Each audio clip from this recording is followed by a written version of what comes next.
नमस्कार, आप देख रहे हैं दंगल मेरे साथ। दंगल में बात कर रहे हैं हरियाणा की राजनीति में आए उबाल की। अब हरियाणा की राजनीति में उबाल आया क्यों है? ये जुबानी जंग दो नेताओं के बीच जारी क्यों है?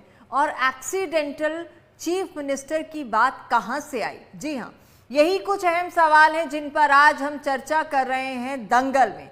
तो आज के दंगल के हमारे खास सवाल जिन पर हम हमारे मेहमानों के साथ चर्चा करेंगे, सीएम नायब सैनी और सुरजेवाला में क्यों छिड़ी जुबानी जंग? राजनीति में दलितों का फिर हुआ जिक्र, किसको हुई है फिक्र? रणदीप सुरजेवाला ने क्यों कहा नायब सैनी को एक्सीडेंटल सीएम? ये अहम सवाल जिन पर चर्चा करेंगे। सीएम नायब सैनी और सुरजेवाला में क्यों छिड़ी है जंग? राजनीति में दलितों का फिर हुआ जिक्र, किसको हुई फिक्र? रणदीप सुरजेवाला ने क्यों कहा नायब सैनी को एक्सीडेंटल सीएम? ये जो उफान आया है हरियाणा की राजनीति में, इसकी शुरुआत कैसे हुई? कौन से वो अमर्यादित शब्द जिनका जिक्र सुरजेवाला ने किया?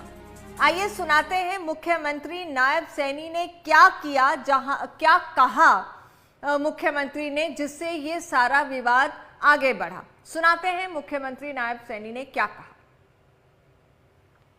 एक इनका बहुत बड़ा थिंक टैंक का सुरजेवाला साहब, उसको तो अगर कोई छींक भी मार देगा प्रेस वालों को चंडीगढ़ पहुंच जाएगा गेल पड़े। उस पर कोई काम नहीं है, उस पर यही काम है बेचारे का, सरकारी डूमा। तो आपने क्या सुना? मुख्यमंत्री नायब सैनी सुरजेवाला पर कटाक्ष करते हुए नजर आए और उन्हें सरकारी डूम कहा। इस पर रणदीप सुरजेवाला ने पलटवार किया और फिर ये जुबानी जंग जिसका हम जिक्र कर रहे थे उसकी शुरुआत हुई। रणदीप सुरजेवाला ने क्या कहा, सुनाते। ऐसा एक्सीडेंटल मुख्यमंत्री जिसे अपना पीए तक लगाने का अख्तियार नहीं, मंत्रियों की लिस्ट हो या अफसरों की सब कुछ दिल्ली से आती है, वो अहंकारी भाषा बोल रहे हैं। दो प्रश्न मैंने उठाए। पहला प्रश्न, सरकार ली 3100 रुपया प्रति क्विंटल धान की कीमत का वायदा करके, श्रीमान नायब सैनी जी ने, भाजपा ने और मोदी जी ने। वो 3100 रुपया क्विंटल जो 8 अक्टूबर से मिलना था वो कब देंगे? दूसरा सवाल था, जिस प्रकार से धान की खरीद में किसान की, मजदूर की, मंडी के आड़ती की बेकदरी हुई और राइस मिलर्स के साथ धोखा हुआ, उसका हल निकालने का। और तीसरा सवाल था एनएचएम के 15,000 कर्मचारियों से धोखे का। जैसे ही इन बातों का जवाब नहीं तो वो ऊल जलूल भाषा बोलकर दलित समाज का अपमान भी कर रहे हैं और अहंकारी टिप्पणी मुझ पर भी कर रहे हैं। मुझे तो फक्र है हरियाणा के डूम समाज पर। गरीब हैं, यही उनका कसूर हो सकता है। वो निर्धन हैं, साधनहीन हैं, ये उनका कसूर हो सकता है। पर डूम समाज के बगैर ना हरियाणा के संस्कार और ना संस्कृति चल सकती। पूरे डूम समाज का और दलित समाज का अपमान कर श्रीमान नायब सैनी क्या साबित कर रहे हैं? तो आपने सुना कि सुरजेवाला ने पलटवार करते हुए क्या कहा। जब उन्हें सरकारी डूम कहा गया तो सुरजेवाला ने मुख्यमंत्री को एक्सीडेंटल सीएम कह दिया। इस पर भाजपा के राष्ट्रीय सचिव ओम प्रकाश धनखड़ ने एक्सीडेंटल प्राइम मिनिस्टर की याद दिला दी। आइए वो भी सुनते हैं। आप सबने देखी होगी, एक फिल्म है एक्सीडेंटल प्राइम मिनिस्टर, और ये मनमोहन सिंह जी के बारे में है। और उनको ऐसा कहा गया था, शायद उनकी ज़बान पर वही शब्द चढ़ा हुआ था और इस तरह से मुझे लगता है कि वो एक गलती कर गए। उन्होंने नायब जी पे कहते कहते कांग्रेस पर ही एक तरह से उन्होंने कथन कर दिया है। नायब सिंह जी तो मैं कहूँगा कि एक चुने हुए मुख्यमंत्री, और पूरे प्रदेश के 2024 के चुनाव में हर विधानसभा में जाकर जनसभा करके और अपने ऊपर जनादेश लेने वाले मुख्यमंत्री के रूप में। जरूर कांग्रेस के प्रधानमंत्री ऐसे थे कि जिनकी सभाएं नहीं होती थी, और जिनका चयन किसी अन्य कारणों से हुआ है, क्योंकि सबको मालूम है उस समय सोनिया जी खुद बनना चाहती थी, जिसमें रुकावटें आए, जिसके कारण से फिर उनका चयन उस संयोग से हुआ और इसीलिए उन पर जो फिल्म बनी उसका नाम वही दिया गया, एक्सीडेंटल प्राइम मिनिस्टर, जो सुरजेवाला जी ने शब्द इस्तेमाल किया है। तो ये जुबानी जंग आगे बढ़ी, एक्सीडेंटल प्राइम मिनिस्टर से लेकर एक्सीडेंटल सीएम तक की बात हुई और इसी बीच मुख्यमंत्री नायब सैनी ने अपने निवास पर चंडीगढ़ में डूम समाज के कुछ लोगों को बुलाया और उन्हें सम्मानित किया। आज इस पर सीएम साहब ने क्या कहा, एक बार वो भी सुन लेते हैं। मुझे खुशी है कि हमने गरीबों के हित में बड़े फैसले हमारी सरकार ने लिए हैं, कोई छोटे फैसले नहीं लिए। गरीब के चेहरे पर मुस्कान आए, स्टैंड लेकर के काम किए हैं। इन लोगों को कोई पीड़ा थोड़ी आ, इन लोगों ने तो पीड़ा यो है कि गरीब नु क्यों मजबूत कर दिया, हमारी तो वोट बैंक चला गया, यह पीड़ा है और कोई पीड़ा नहीं है। तो आपने देखा कि आज भी मुख्यमंत्री ने डूम समाज के प्रतिनिधियों को मिलने के बाद फिर से कांग्रेस पर चुटकी जरूर ली। उन्होंने कहा कि इनको पीड़ा ये है कि इनका वोट बैंक हाथ से निकलता जा रहा है। बात फिर से दलित राजनीति पर आकर टिक गई है। तो चलते हैं, हमारे खास मेहमान सुरेंद्र भाटिया वरिष्ठ पत्रकार हमारे साथ जुड़ गए हैं, प्रियदर्शनी हैं भाजपा से और ललित अरोड़ा जी हैं कांग्रेस से। आप सभी का स्वागत है। सुरेंद्र भाटिया जी, इस पूरे मसले को आप किस नजर से देखते हैं? ऐसे है जो जी, आपको, प्रियदर्शनी जी को, ललित जी को और सभी दर्शकों को नमस्कार। और वैसे मेरा ये मानना है, हमारे जो प्रदेश के बड़े राजनेता है, चाहे वो मुख्यमंत्री हैं, चाहे ओम प्रकाश धनखड़ हैं, चाहे सुरजेवाला जी हैं, जो वर्षों से राजनीति में हैं, उन्हें ये जो भाषा की मर्यादा है ये रखनी चाहिए।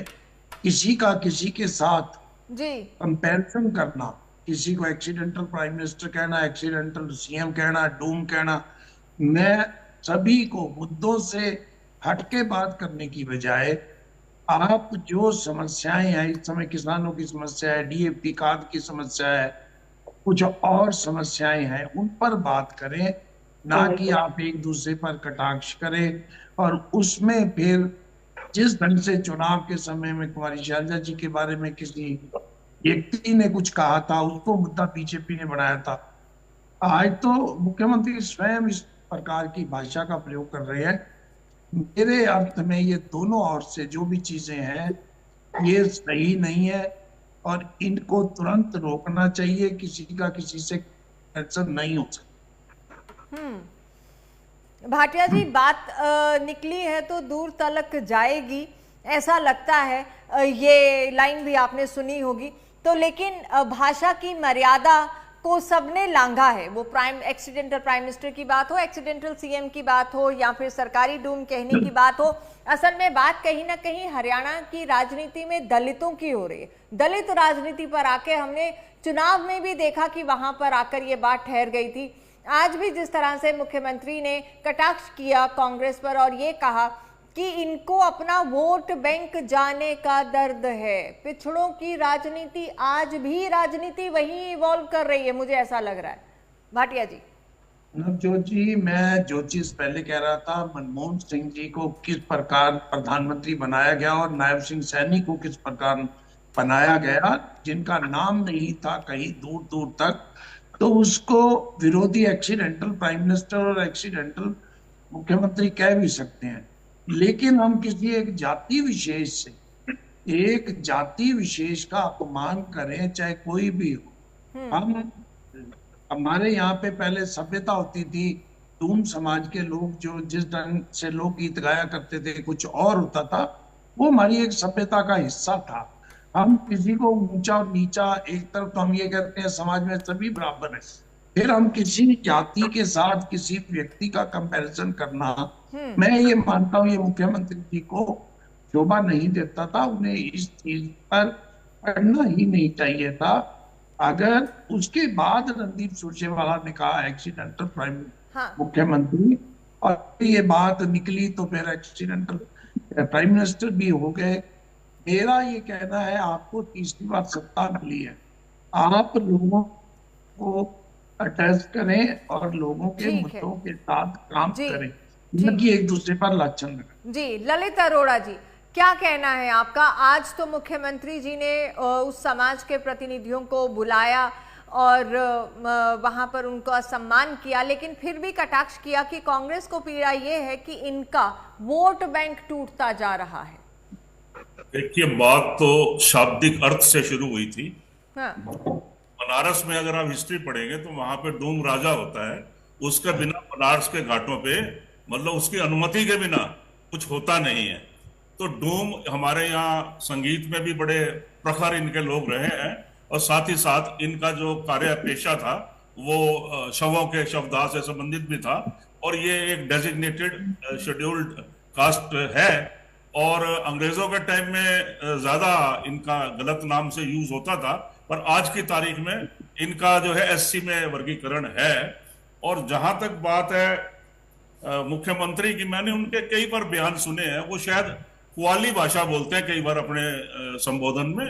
कुआली भाषा पटियाला और ये माला के डिस्ट्रिक्ट में बोली जाती है, और वैसे तो ये बड़ी मीठी भाषा है, लेकिन इसमें उदाहरण कई बार गलत हो। इन्होंने एक बार क्या कहा कि मैं सरकारी कर्मचारियों की चूड़ी टाइट कर दूंगा। अब ये लफ्ज दोनों तरफ है, डेरोगेटरी नॉन डेरोगेटरी भी, लेकिन उन्होंने कहा और सबने सुना भी है। सवाल ये है कि एक्सीडेंटल सीएम, एक्सीडेंट का मतलब क्या हुआ? संयोग, मौका, भाग्य, इत्तेफाक, ये एक्सीडेंटल के मीनिंग है। हाँ। यानी जो संयोग से हो जाए।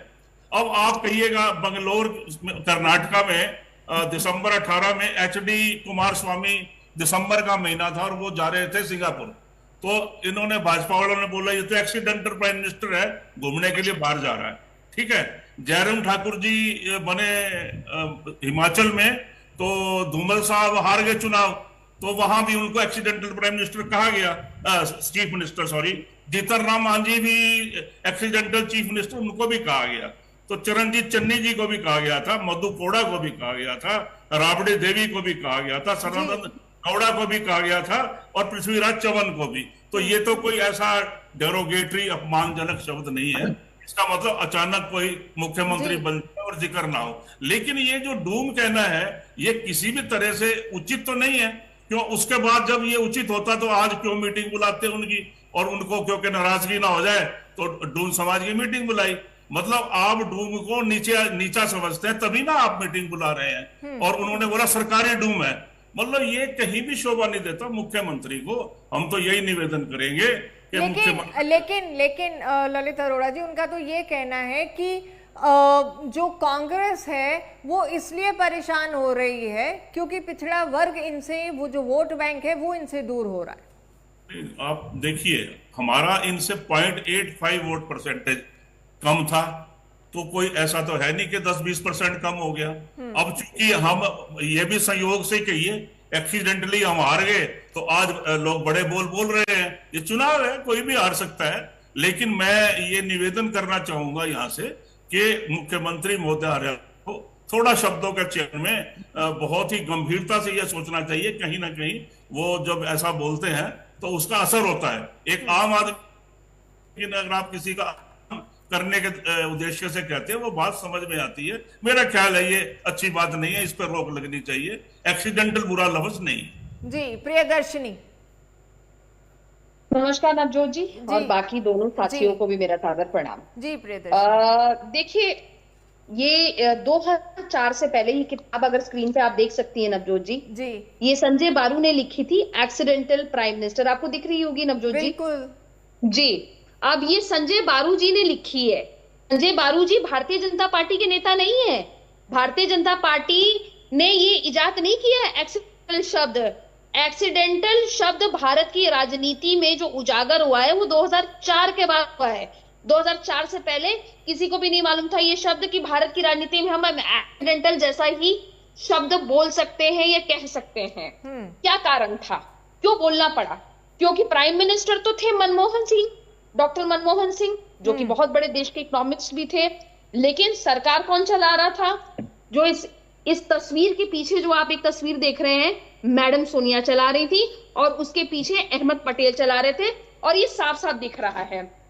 अब इसका उदाहरण मैं बता देती हूँ। ये डॉक्टर मनमोहन सिंह की 2009 की कोटेड स्टेटमेंट है। कोटेड स्टेटमेंट मैं पढ़ के बता रही हूँ नवजोत जी, जिसमें उन्होंने लिखा है, there can not be two power centre that creates confusion. I have to accept that the party president is the centre of power. ये देश के प्रधानमंत्री ने बोला है। उस टाइम पार्टी प्रेसिडेंट कौन था ये बताने की जरूरत नहीं है कांग्रेस पार्टी में, और पावर सेंटर कौन था। इन लोगों को शर्म आनी चाहिए कि देश के इतने बड़े पद, इतने बड़े लोकतांत्रिक पद को भी इन्होंने मजाक बना दिया, एक्सीडेंटल बना दिया। इसलिए रणदीप सुरजेवाला के डीएनए में एक्सीडेंटल शब्द भरा पड़ा है। अब मैं उदाहरण के रूप में बताती हूँ ये किस तरीके से अपमान करते हैं, और ये हमें ज्ञान देंगे कि किस तरीके से अपने नेताओं का अपमान नहीं करना चाहिए, या क्या शब्द बोलना चाहिए और क्या शब्द नहीं बोलना चाहिए। नाना पटोले जी जो कि महाराष्ट्र के प्रदेश अध्यक्ष हैं, अभी महाराष्ट्र में चुनाव होने वाला है, इसलिए मैं ये उदाहरण दे रही हूँ, सुनिएगा। क्योंकि नाना पटोले जी ने जब हमारे देश की एक ट्राइबल राष्ट्रपति जब राम मंदिर में दर्शन करने गई, तो उसके बाद अगले दिन ही नाना पटोले जी का ऑफिशियल स्टेटमेंट आया है कि राम मंदिर का शुद्धिकरण होना चाहिए। ये है इनकी ट्राइबल समाज के लिए सोच, ये है इनकी दलित समाज को लेके सोच। इन्होंने अपने ही हरियाणा की एक दलित नेत्री को चुनाव नहीं लड़ने दिया है। यही कारण है कि आज पूरे के पूरे दलित समाज ने इनको हाशिए पे बैठा लिया है, और आने वाले 20 साल तक भी कभी मेरा एक सवाल है प्रियदर्शनी, मेरा एक सवाल है। आप कुमारी शैलजा का जिक्र कर रही हैं। पूरे चुनाव में बीजेपी की कैंपेन में तो कुमारी शैलजा सेंटर ऑफ अट्रैक्शन नहीं है। आज इस पूरे मसले पर कुमारी शैलजा का एक ट्वीट आया। उन्होंने लिखा, हरियाणा के मुख्यमंत्री द्वारा रणदीप सुरजेवाला पर जो टिप्पणी की गई है उससे पूरे दलित समाज का अपमान है। प्रदेश के मुखिया की भाषा सभ्य एवं शालीन होनी चाहिए और ऐसे शब्दों का प्रयोग अस्वीकार्य और निंदनीय है। ये कुमारी शैलजा का ये ट्वीट है। बात दलित राजनीति की है, बात चुनाव के दौरान भी दलितों की बात, पिछड़े वर्ग की बात वो हावी रही। मेरा जो सवाल है, आज भी मुख्यमंत्री ने इस पर कहा कि कांग्रेस को पीड़ा ये है कि दलित और जो पिछड़ा वर्ग है वो इनसे दूर वोट बैंक हो रहा है, इसलिए ये दर्द है। हकीकत है, देखिए पिछड़ा वर्ग तो इनसे दूर हो ही चुका है। डोम समाज बाकायदा मोहन बडोली जी ने भी मीटिंग ली, उन्होंने अपनी बातें बोली हैं। मैंने वो वीडियोस भी देखी जिसमें डोम समाज के जो प्रतिनिधि आए थे, जो प्रतिनिधि मंडल जो आया था, उन्होंने बाकायदा उसके बाद तारीफ भी की है, मुख्यमंत्री जी की भी तारीफ की है, और प्रदेश अध्यक्ष जो मोहनलाल बडोली जी हैं, इसको दलितों का अपमान बता रही है। मेरा सवाल है, कांग्रेस तो दलितों का अपमान शुरू से करती आ रही है। मैंने तो एग्जाम्पल दे दिया नाना पटोले जी का, दलितों का अपमान। इन्होंने तो हिंदुओं का अपमान किया। मैं बताऊं, ये तीनों नेहरू गांधी परिवार, ये सारा परिवार, तीनों प्रधानमंत्री बाबर की कब्र पे चले गए, लेकिन अभी तक राम मंदिर नहीं गए। ये लोग, ये आज तक कभी राम मंदिर के दर्शन नहीं करने के लिए गए।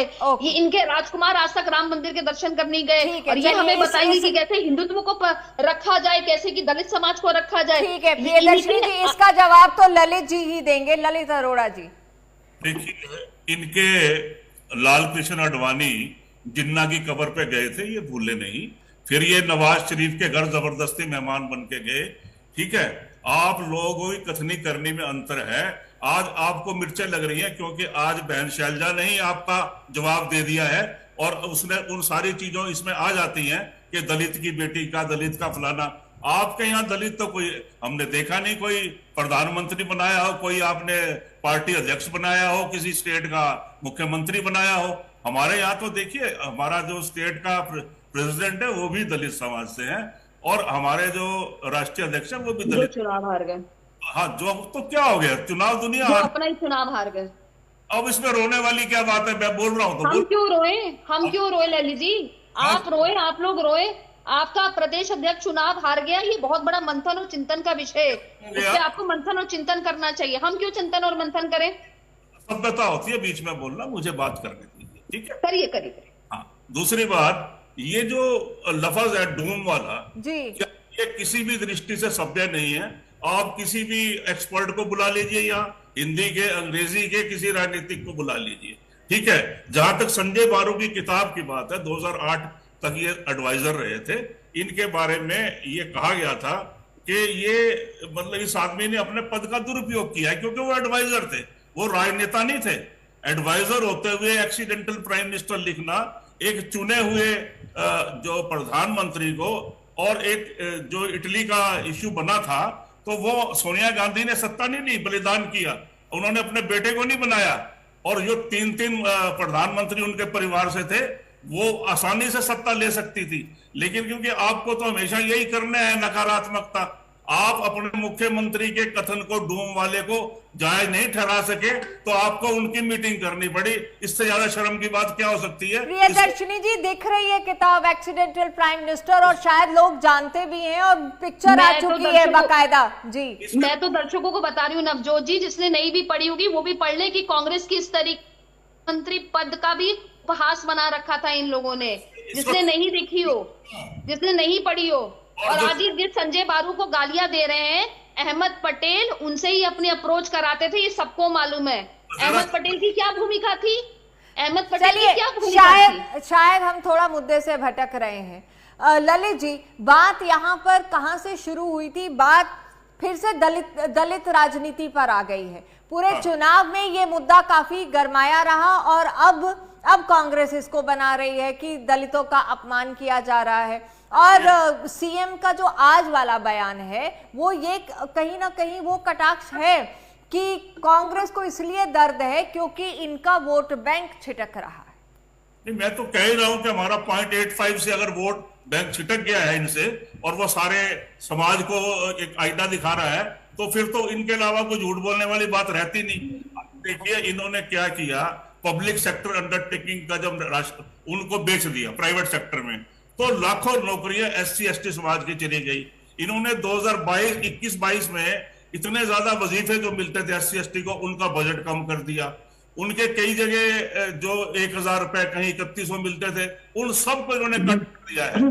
इसके अलावा आप ये देखिए कि हरियाणा के अंदर में दलितों पे इन्होंने कम अत्याचार नहीं किए हैं। ये सनपेड़ा का जो है, और दूसरा मैं भी बहुत से उदाहरण दे सकता हूं। और आज भी क्राइम पे इनसे कंट्रोल नहीं होता। ये एक राष्ट्रीय पार्टी का जो कभी राष्ट्रीय प्रवक्ता रहा, हमारा महासचिव है, और जो इतने सम्मानित नेता हैं और हमेशा शालीनता में रहते हैं, ये लोग उनको डूम कहें तो इनको डूब के मरना चाहिए खुद को। बदतमीजी की कोई सीमा होती है। और जहां तक एक्सीडेंटल वर्ड है, अगर आप ये कहते हैं कि मनमोहन सिंह एक्सीडेंटल थे, तो आपका भी मुख्यमंत्री एक्सीडेंटल है। आप अपना बयान अपने पास रखिए। हमने एक्सीडेंटल कहा तो we stand by it. He is an accidental chief minister. पहली बार जब बना, मुझे याद है कि एक्सीडेंटल कैसे बोल दिया आपने? कोई मैडम का फोन आया था क्या? कोई सी मैडम का फोन आया था? पीएमओ से फोन आया था? मैडम का फोन आया था हाईकमान से नायब सिंह सैनी को? कैसी बातें कर रहे हैं आप? पहले बात सुनिए, बीच में बोलती है फालतू। नहीं, फालतू बात कैसे बोल रहे हैं आप? पहले आप अपनी शब्दावली ठीक करिए। ठीक कीजिए। मैं जब नहीं, आप ठीक करिए। किस किस्म की शब्दावली है आपकी? फालतू बातें क्या मतलब होता है? देखिए, जब आपके विज साहब उस मीटिंग से निकले थे संजय भाटिया के साथ, तो वहां पे इस विषय पे कि मुख्यमंत्री नायब सिंह सैनी वाले मुद्दे पे उनकी नाराजगी थी, ठीक है ना? तो ये कब नाराजगी थी? कब नाराज? गलत स्टेटमेंट मत दीजिए। कब नाराजगी थी? अनिल विज जी और किशन बेदी जी ने दोनों ने इसका प्रस्ताव खुद रखा है। की बात कर रहा हूं, आपको पता तो होता नहीं बात का। मुझे सब पता है, मुझे मत बताइए। मुझे पता है, आपको नहीं पता था। फैब्रिकेट मत करिए कहानियों को। चलिए, आप अपनी जुबानी जंग पे थोड़ा सा कंट्रोल कीजिए। वक्त एक छोटे से ब्रेक के आने के बाद सीधा सुरेंद्र भाटिया जी के पास चलेंगे, और इस चर्चा में उनको शामिल करते हुए ये जानने की कोशिश करेंगे कि एक्सीडेंटल प्राइम मिनिस्टर से एक्सीडेंटल सीएम तक का ये जो विवाद अब नया छिड़ा है, इसके बीच दलित राजनीति भी उतनी ही गरमाई हुई है। एक छोटे से ब्रेक के बाद।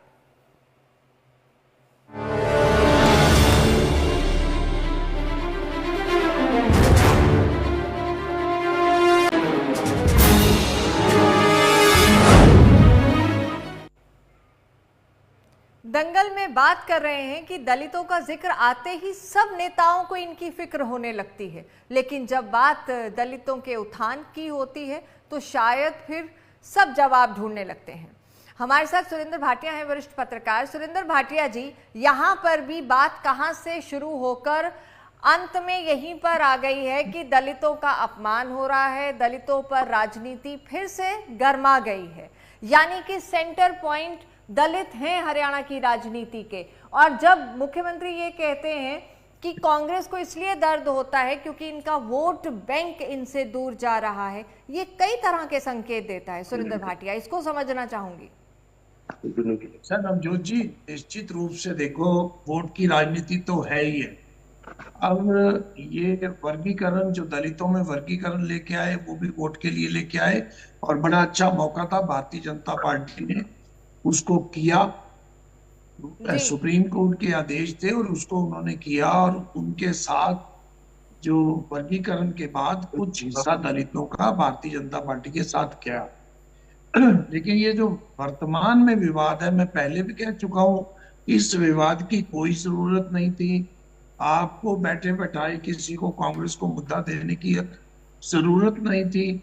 आप अभी नए मुख्यमंत्री बने हैं, आप जो समस्याएं हैं, जो समाधान शिविर लगाए गए हैं, उनकी ओर ध्यान दें। जो पहली घोषणा है मनोहर लाल जी, उनकी तरफ ध्यान दें। आप एक शब्द किसी नेता के साथ जोड़ के और उस जाति के बिना अपमान तक बात पहुंचे, फिर आप उनको मुख्यमंत्री के निवास पे बुलाएं, अच्छी बात है। लेकिन आप इस विवाद के बिना अगर मुख्यमंत्री आवास पे बुलाते तो बहुत ज्यादा अच्छा था। जी। मैं आपको पहले भी कह चुका हूं, मेरा केवल मानना है इस विवाद की कोई आवश्यकता नहीं थी। मुख्यमंत्री को शालीन रहना चाहिए, अभी वो नए नए मुख्यमंत्री हैं, और चुनाव के दिनों में भी शालीन रहना चाहिए। लेकिन कम से कम जब वो मुख्यमंत्री बड़ा पेड़ जिसपे फल लगता है उसको झुकता है तभी फल लगता है, ठीक तो उनको उस साइड में जाना चाहिए, ना कि बिना मतलब के विवादों में। ठीक है ललित जी, ब्रेक से पहले आपने जिक्र किया था कि इनके राज में भी दलितों पर अत्याचार कम नहीं हुए। क्या ये जस्टिफिकेशन होगा कि तुम्हारे राज में कितने हुए, हमारे राज में कितने हुए? अत्याचार तो किसी के भी राज में हुआ हो वो गलत है।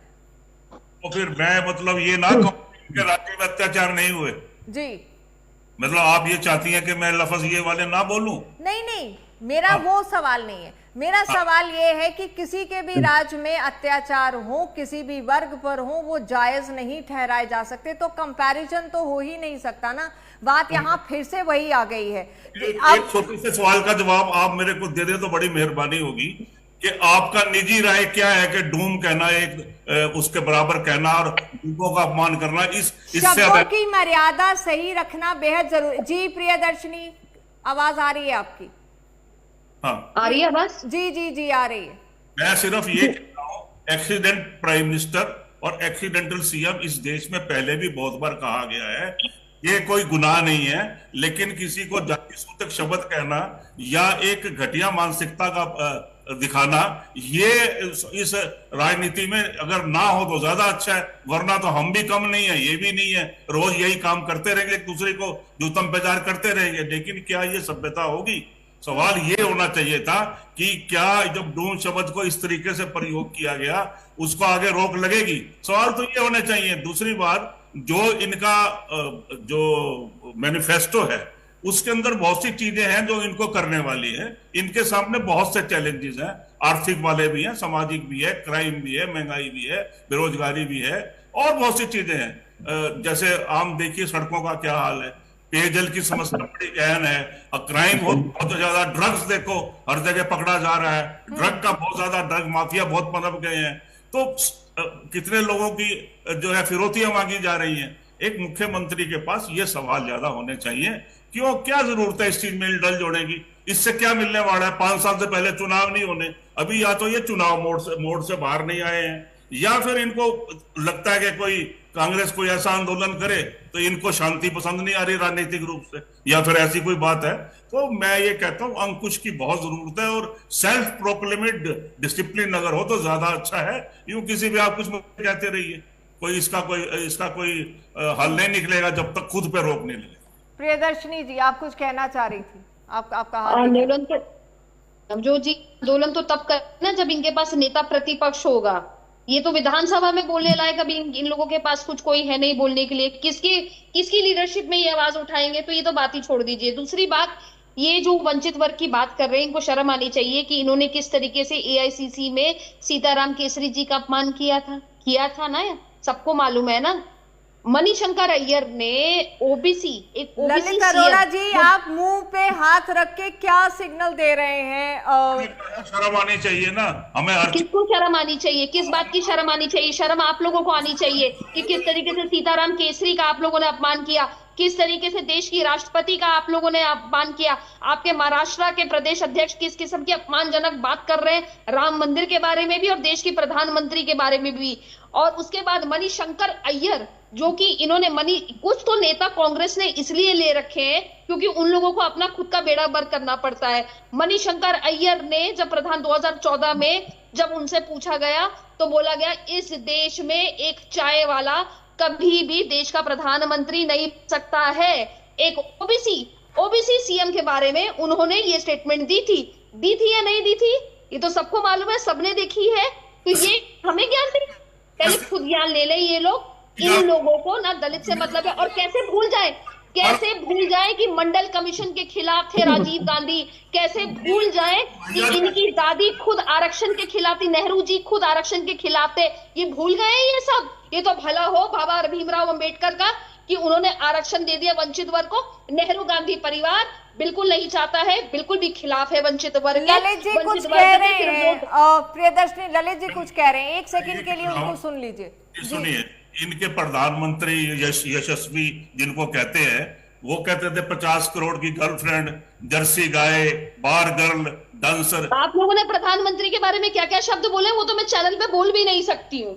बोलना भी मेरे लिए अपमानजनक है, जैसे शब्द आप लोगों ने देश के प्रधानमंत्री के बारे में बोले हैं। प्रधानमंत्री इतनी बदतमीजी करता रहा, दीदी और दीदी। अरे आपके पास डिफेंड करता रहा मतलब क्या होता है? कैसी शब्दावली आप यूज कर रहे हैं अभी देश के प्रधानमंत्री के बारे में? करता रहा क्या होता है? करते रहे होगा ना। आप कैसे हिंदी तो आती ही होगी आपको, हिंदी के प्रवक्ता है आप तो ज्यादा आती है। नहीं, मुझे नहीं सिखाने की जरूरत है, नहीं आती है आपको सीखने की जरूरत है। करता रहा क्या होता है शब्द? करते रहे होगा। शब्दों को आप भी ध्यान से बोलिए। शब्दों की मर्यादा का ख्याल आप दोनों तो रख लीजिए। अभी आप दोनों शब्दों की मर्यादा पर बहुत ज्यादा बोल रहे हैं, लेकिन खुद ही अगर शब्दों की मर्यादा का ध्यान नहीं रखेंगे तो क्या फायदा है? मैं तो इनको बड़ा भाई बोलती हूँ, ललित जी बोलती हूँ। मैं तो कभी इनके साथ अपशब्द नहीं बोलती हूँ। और मेरे पास इनके 6 रिकॉर्डिंग है, 6 वीडियो जहाँ पे इन्होंने मुझे अपशब्द बोले हैं। मैंने किसी को अपशब्द नहीं बोले ना शुरू। बोले मैं भेज दूंगी आपको। अगर गलत बोलोगी तो फिर सुनना भी चाहिए आप। तो भेज दूंगी आपको। जिस किस्म के ललित अरोड़ा आपने शब्दावली मेरे लिए एक महिला के लिए यूज की है वो भेज दूंगी मैं आपको। ये कांग्रेस का चलो चरित्र है। महिला तो छोड़ो, इंसान तो हूँ। गलत क्यों बोलते हो? गलत क्या बोलना?